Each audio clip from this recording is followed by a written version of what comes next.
Most gardeners throw wood ash away or sprinkle it blindly, hoping for the best.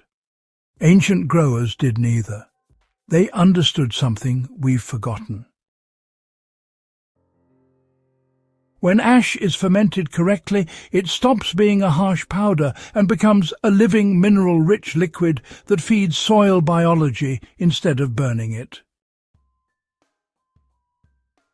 Subscribe now, because once you learn this method, you'll never look at fireplace ash the same way again.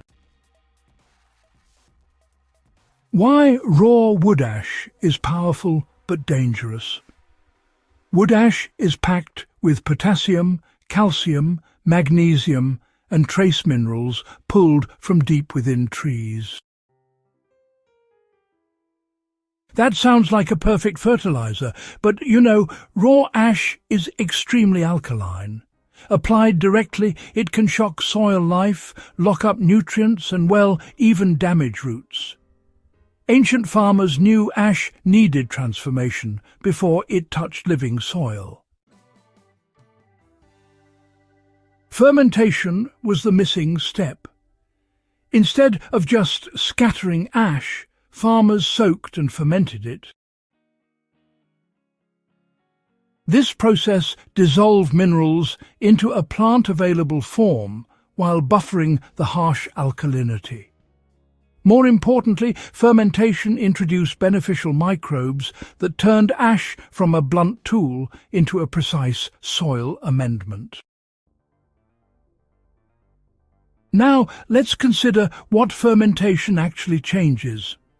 During fermentation, soluble potassium and calcium, well, they leach into the water slowly over time.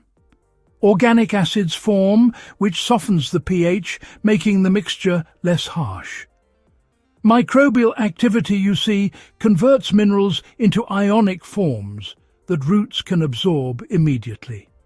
The liquid, as a result, becomes stable, balanced, and biologically active, rather than chemically aggressive. So, the exact ancient-style fermentation formula is rather simple. Use only ash from untreated hardwood. Nothing else will do. No charcoal briquettes, and certainly no painted or processed wood, ever. To begin, measure 1 cup of fine, cooled wood ash and add it to 10 litres of clean water. Stir thoroughly until the ash is fully suspended throughout.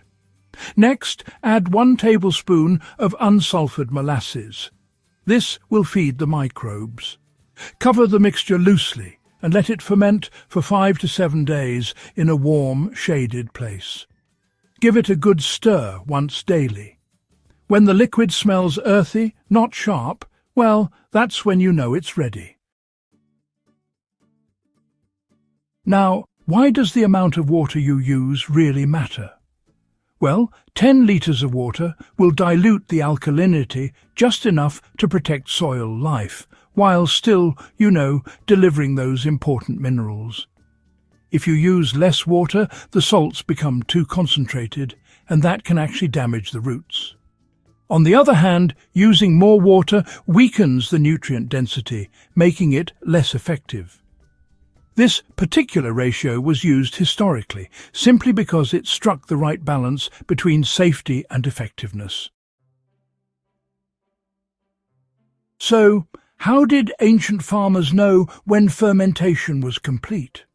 They didn't have meters or charts, of course. Instead, they relied on their senses, smell and appearance mainly. The finished liquid would turn just a bit cloudy, with no visible ash settling quickly to the bottom. That sharp, caustic smell would disappear, replaced by a mild mineral earth scent. This was their sign that the minerals were properly bound and the microbes were active, ready for use. When it comes to applying liquid ash safely, there are a couple of simple but important rules. Always apply it to moist soil, never to dry ground, and use 1 litre of the fermented ash solution for every square metre of your garden bed. That's really all there is to it. For sensitive crops, you'll want to dilute even further by mixing 1 litre of your fermented solution into 5 additional litres of water. Be sure to apply this directly to the soil, not the leaves, so you can avoid any unwanted residue. Now, you might be wondering why this liquid works faster than traditional compost. Well, compost feeds the soil slowly over time, whereas fermented ash delivers immediately available potassium and calcium, while also stimulating microbial activity. This combination, you see, strengthens plant cell walls, improves flowering, and boosts disease resistance, all without forcing rapid growth. Let's talk about the role of potassium in those impressive ancient yields. Potassium, as it happens, controls water movement inside plants. Crops grown with enough potassium can withstand drought better, resist pests, and produce denser fruits. Ancient farmers, well, they relied on ash fermentation, especially before flowering and fruiting stages, ensuring their plants had just what they needed, right when they needed it. Calcium, you see, plays a crucial role in improving soil structure. Calcium from fermented ash helps to flocculate or clump together clay particles, which in turn improves drainage and allows roots to penetrate more easily. Unlike traditional lime, fermented ash introduces calcium in a much gentler manner, so it doesn't sharply alter the soil's pH. This made it, well, just perfect for repeated seasonal use. Now, let's talk about why fermentation is so important for preventing nutrient lockout. Raw ash, if used directly, can actually bind up phosphorus and other micronutrients, making them unavailable to plants. Through fermentation, however, minerals are converted into soluble forms that integrate right into the soil food web, instead of competing with it. That's really the secret to why ancient soils remained fertile without any synthetic inputs. Timing, as always, is everything for maximum effect. Fermented ash solution should be applied about 2 weeks before heavy flowering or fruit set.